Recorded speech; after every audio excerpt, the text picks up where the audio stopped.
शाह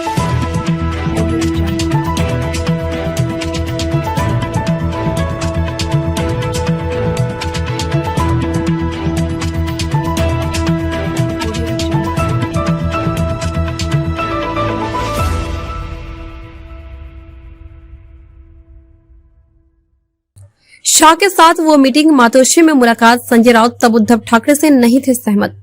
पूरा किस्सा क्या है? महाराष्ट्र के उप मुख्यमंत्री देवेंद्र फडणवीस के एक बयान ने राज्य में सियासी घमासान मचा दिया है। आलम यह है कि सत्ता पक्ष और विपक्ष दोनों ओर से एक दूसरे पर जमकर शब्दों के तीर चलाए जा रहे हैं। देवेंद्र फडणवीस ने कहा था कि अजित पवार के साथ साल 2019 में सुबह के समय जो सरकार बनाई गई थी उसमें शरद पवार की सहमति थी।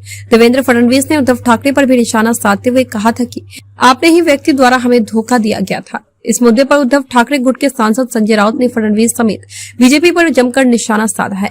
संजय राउत ने कहा है कि देवेंद्र फडणवीस ने सिर्फ एक पतंग उड़ाई है।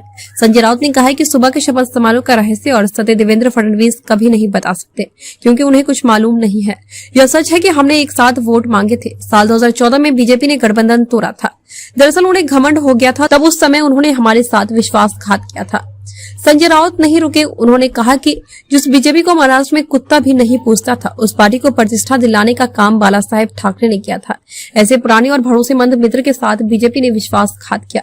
इसके बाद साल 2019 में बीजेपी को यह समझ में आया कि शिवसेना के बगैर वह चुनाव जीत नहीं सकते। इसलिए केंद्रीय गृह मंत्री अमित शाह खुद मातोश्री पर मुलाकात के लिए आए। होटल ब्लू सी में हम गए, लेकिन मैं वहां से निकल गया। संजय राउत ने कहा कि मातोश्री में बीजेपी और शिवसेना नेताओं में चर्चा हुई और बाद में हम प्रेस कॉन्फ्रेंस के लिए वर्ली के होटल ब्लू से गए थे। तब मैं भी वहां गया था, लेकिन मुझे तभी अंदेशा हो गया था कि बीजेपी के लोग अपने शब्दों का पालन नहीं करेंगे।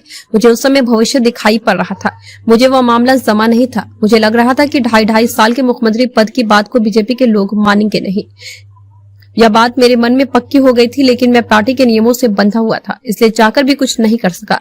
देवेंद्र फडणवीस ने कहा था कि सत्ता का बंटवारा समान रूप से होगा। इसका मतलब 2.5 साल के लिए मुख्यमंत्री बीजेपी का होगा और 2.5 साल के लिए शिवसेना का।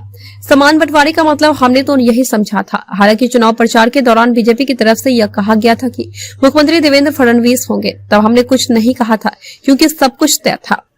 संजय राउत ने कहा कि हमने एक गठबंधन में चुनाव लड़ा था। उस समय अटल बिहारी वाजपेयी, बाला साहेब और मोदी सबके फोटो का इस्तेमाल किया गया। अभी भी इस्तेमाल शुरू है।